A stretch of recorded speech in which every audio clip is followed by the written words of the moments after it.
So I hear you want a new 3D Mario. If that means you're looking for a console-defining platformer with satisfyingly expressive movement, innovative mechanics that constantly evolve, and expertly crafted challenges that unleash the interactive potential between the two, then I'm beyond thrilled to share that Donkey Kong Bananza is all of that and so much more. Bananza is no mere side project from the team behind Super Mario Odyssey. It's a brilliant successor to that masterpiece, a tremendous reinvention for one of Nintendo's original mascots, a groundbreaking adventure in every sense of the word, and one of the best 3D platformers I've ever played.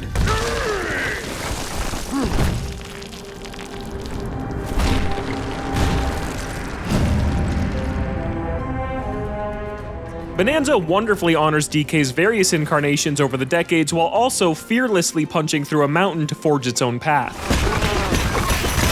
It tells a light but sweet story about DK and his spirited sidekick Pauline pursuing an underground legend that will allegedly grant them one wish. Pauline hopes to return home, while DK just wants more bananas. The deeper the pair dives toward the planet core, the deeper the gameplay becomes. Nintendo builds each new 3D Mario around one big idea like Sunshine's Water Pack or Odyssey's Captures. Mario is nowhere to be seen here, but in that same tradition, Bananza's fully destructible environments suit a hulking, rampaging gorilla far better than that plumber. And this exciting concept is truly fit for a Kong.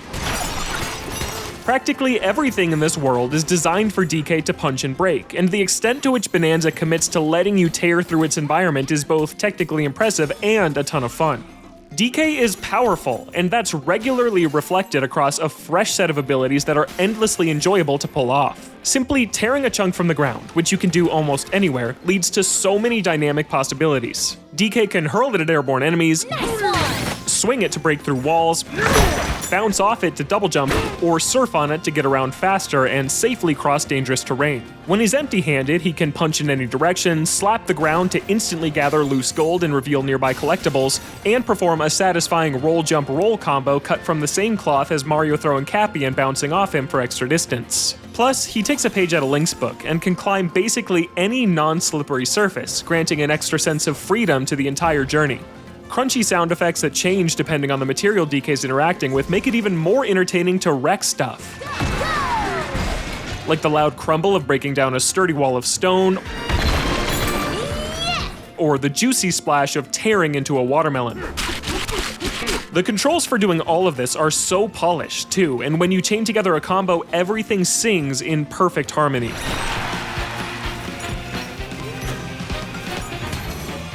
Bananza's levels are called layers, and each one is a sprawling playground constructed to maximize the potential of DK's destructive abilities. There's so much to find both on their surfaces and tucked away in the hidden caves and tunnels you find by bashing your way through the environment. But Bananza rarely relies on mindless destruction for the sake of it. Instead, it excels at rewarding discoveries by way of smart destruction, and it's remarkable how intentional and well-designed its dense vertical layers are. Visual cues masterfully draw your eye to areas worth exploring, similar to how veteran Zelda players know to place a bomb in front of any suspicious cracks. See a tantalizing fossil embedded in the wall? Chuck an explosive boom rock at it, and there's a good chance you'll reveal a new path to explore. Sure, the open-world nature of these maps means you can occasionally happen upon a collectible by skipping the intended puzzle entirely and just carving a tunnel straight to it. But in my experience, it didn't happen that often. It fits with modern Nintendo trends seen in games like Tears of the Kingdom, where the designers don't care how you get from point A to point B as long as you have fun doing it. On the other hand, Bananza smartly walls off most of its main objectives behind terrain the nefarious Void Kong has turned indestructible, so it's not like DK can just punch his way straight to the end credits. What makes Bananza's objectives more compelling is that it isn't really about destroying everything. Instead, it's about exploring, platforming, fighting, and collecting in a vast world where you can destroy everything, which is an important distinction. It never feels like a gimmick or the only tool you have, but rather one integral part of Bananza's larger design. I was rarely asked to create random tunnels with no guidance, and DK's upgradable sonar ability helped me find buried collectibles hidden to the naked eye. Pauline helps out with the search too, as she sings to reveal waypoints to collectibles marked on your map. That keeps the hunt for completion focused and fun, even if the camera occasionally struggles with the weird angles you force it into when digging yourself a nice hole. Romping around the sublevels is a blast, and the fact that I felt totally in control of the action, even with so much fast-paced chaos unfolding at any given time, is an impressive feat. I love how the world crumbles around DK. It makes everything feel more alive and really sells the heft of this character, like the way he leaves a crater when crash landing after a lengthy fall. Every world has something unique to offer both visually and mechanically, from the freezer layer's icicles you have to knock down to create platforms, to the resort layer's liftoff ore that sends DK soaring. And Bananza never stops pulling fresh ideas off the vine. Without spoiling anything, I was stunned at the ingenuity on display as I dove to some of its late-game layers. There are tons of different material types that make up the world, with set rules to how they all interact. A simple example is how throwing ice onto lava creates a hardened rock platform. But the interplay between different elements gets more complex as you progress, and learning these relationships to solve increasingly smart puzzles is supremely gratifying.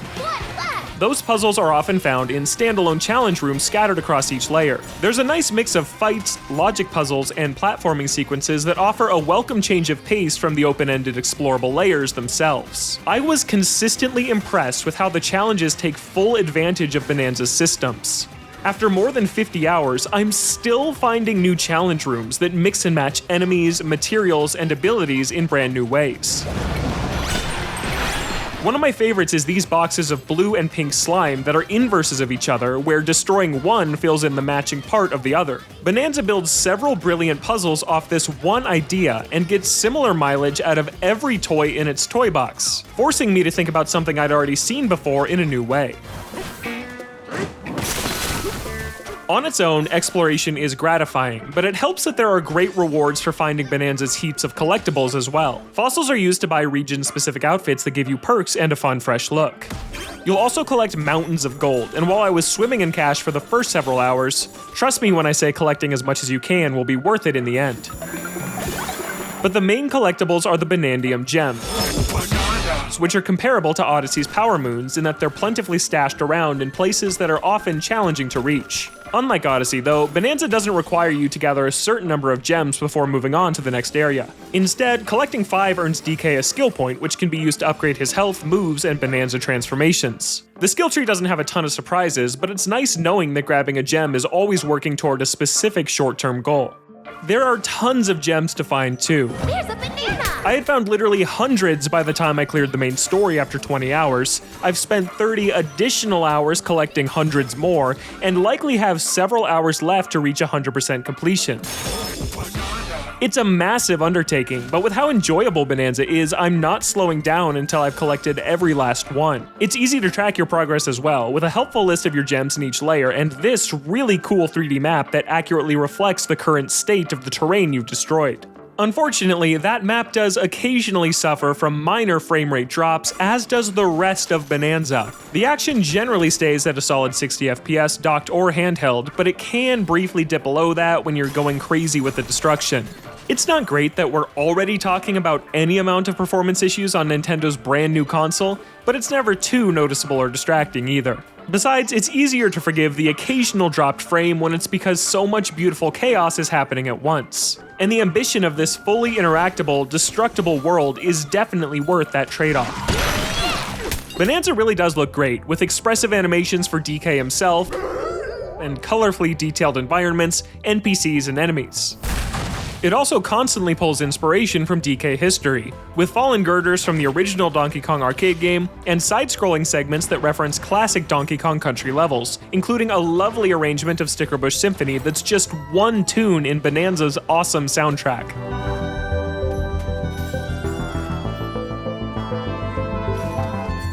This may be from the 3D Mario team, but Bananza regularly pays respects to all of DK history, and at times feels like a modern follow-up to Rare's golden era from the Super Nintendo and N64.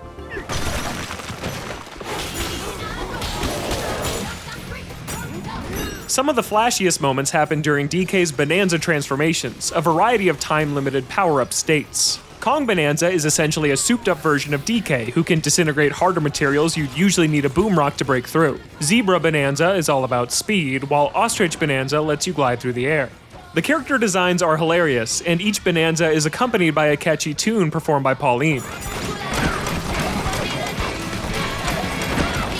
They all feel fleshed out and great to control, and even better, you can instantly swap between them when you're powered up, giving you even more flexibility in how you want to tackle challenges. You can only enter a Bananza if you have enough Bananergy, but you'll pretty much always have enough.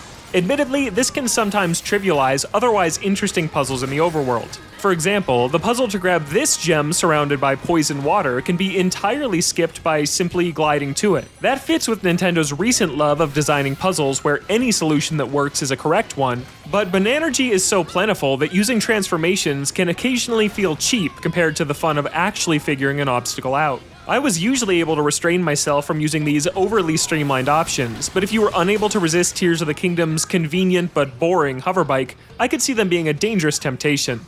The sheer power of Bananzas also come into play during the boss battles, which all have exciting designs, like this giant squid made up of dozens of smaller ones that looks ripped straight from Splatoon. The decision to give the big bads a traditional health bar instead of using the expose the weak spot, hit it, and repeat 3 times Mario template fits DK's brawler-focused style perfectly. Still, thanks to the Bananza powers, I defeated some of newcomer Grumpy Kong's creations in less than 30 seconds. That said, the late-game bosses put up much more of a fight, so it does eventually right the ship in that regard. Regardless, it's still fairly simple to reach the end credits if that's all you're looking to do. As with most Nintendo games, much of the enjoyment comes from surprise, delight, and poking around for secrets rather than white-knuckle difficulty. That's not a complaint given how fantastic the mechanics are, and how many optional challenges Bananza presents off the beaten path for veteran players who want more to sink their teeth into. And the gloves truly come off after the unforgettable finale of the story, with plenty of post-game content that continues to push you in more extreme, exciting ways.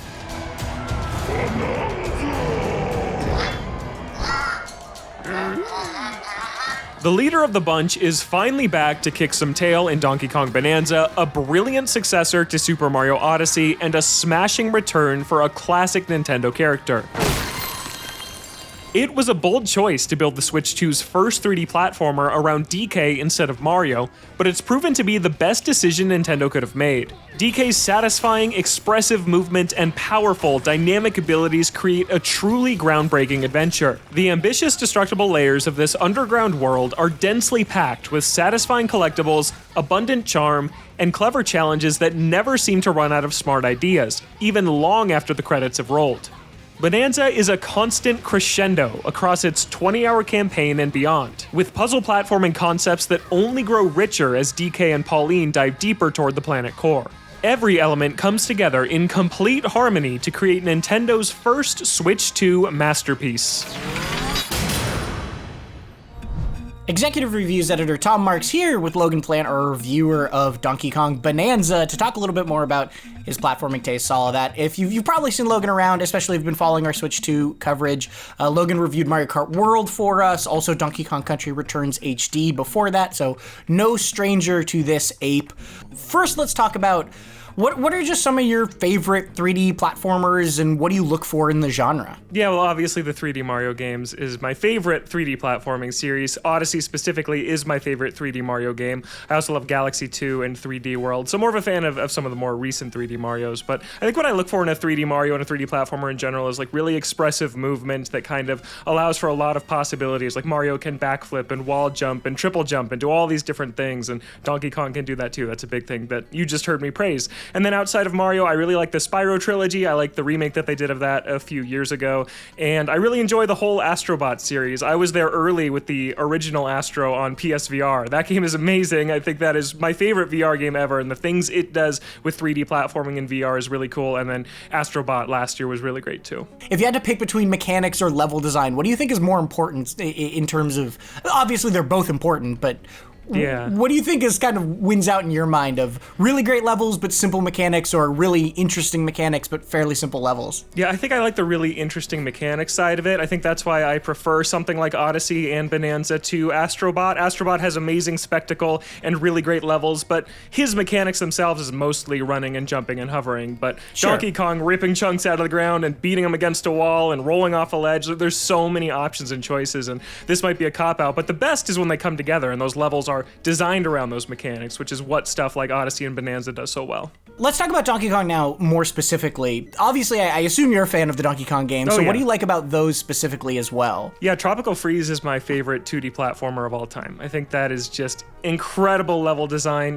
really nail-biting difficulty, really cinematic, almost Uncharted-like set pieces at times, and I think that the Donkey Kong Country games, what's so cool about them is how immersed you feel in the world itself. Like Donkey Kong Country, every platform is a part of the world. It's built into the background somehow. Mario just has floating blocks and platforms everywhere. Whatever, it's Mario, it doesn't matter, but Donkey Kong's world design is kind of a step above the rest, and I've always found that really cool. Plus, the difficulty and the movement in Donkey Kong Country games has always stood out, and the music, really classic atmospheric soundtrack, so I love the Donkey Kong Country games, and Bonanza's close, but it definitely leans more Mario than Donkey Kong, I would say. So let's talk about the big elephant score in the room, which is that you gave this game a 10, and this is not only your first 10 you have ever given for IGN, but also the first 10 of 2025, and the first 10 we've given in over a year. Just a peek behind the curtain, we don't really think about that when we are assigning scores to each game, right? Like, we're not doling these out in a limited number, we don't have a quota to hit, there's nothing like that. We take them game at a time, and if the reviewer thinks a game deserves it, then that's what gets it. But this is, I imagine for you, there was still a bit of weight behind it, because my first 10 I gave to Celeste, and then my second, the only other 10 I've given was to Tears of the Kingdom. So there is a weight, at least for me. How did you feel about giving your first 10? Oh yeah, I don't give 10s lightly. Like, I think I'm fairly critical in a lot of respects, and so for something to kind of cross that threshold to get a 10, which doesn't mean it's perfect, right? I outlined multiple issues with Bonanza in the review, sure. But to just cross that... And notably, in our score scale, 10 means masterpiece, it does not mean perfect. Yeah, exactly. And so Bonanza got there for me just because, for so many reasons, but really it made me feel a certain way that games haven't since Tears of the Kingdom or since Super Mario Odyssey, two games that we have given 10s out of 10. There are moments in here that are so special and so incredible, and some of the best moments in Nintendo history. I just think the pure idea of this platformer that I was a little worried initially was going to be just about breaking walls and punching your own tunnels and kind of Minecrafting your way through a Donkey Kong world, how curated it is and how smart its tunnels are designed. And you see a piece of gold on the wall, you punch it, it reveals a tunnel, it guides you through. It's almost like the developer's hand guiding you like in a Metroidvania at times. It's so smart, and I've played this game for over 50 hours at this point. I filed my review to you after 40, and I just kept playing to kind of lock in that 10 in my head. And the more I'm thinking about it, it's like, man, if I don't give this a 10, I don't think there's anything I could ever get a 10, because the bar would just be too high. Like, this game is so special and so cool, and such a groundbreaking, pun intended, start for Donkey Kong, kind of after 10 years away from the spotlight. It's amazing, and I love it so dearly. I think I might like it more than Super Mario Odyssey, which is a huge statement for me. That's one of my favorite games of all time. So yeah, I lost sleep over the score. I definitely was weighing between a 9 and a 10 for a time, but I try to go through the months and months of discourse that's to come in my head on my own as I'm writing this review. Like, okay, you got to go through the cooldown period, you got to go through the heat back up period, and then yeah, this is where I landed. It's one of my favorite games ever. Well, Logan, thank you so much for digging a little bit more into your platformer tastes, your Donkey Kong tastes, all that good stuff. If you want to hear Logan talk even more about Donkey Kong Bananza in a little bit more depth, we had an episode of Nintendo Voice Chat, our Nintendo podcast that Logan hosts, going up at the exact same time as this review, that you can go and watch a longer discussion, really digging into this game. On top of that, if you want more Switch 2 stuff, like I mentioned at the top, Logan has reviewed Mario Kart World. You can go check out his review of that, or you can go check out my own review of the Switch 2 itself. We have all of that and more about the Switch 2 coming up. So for everything Nintendo, games, whatever, stick with IGN.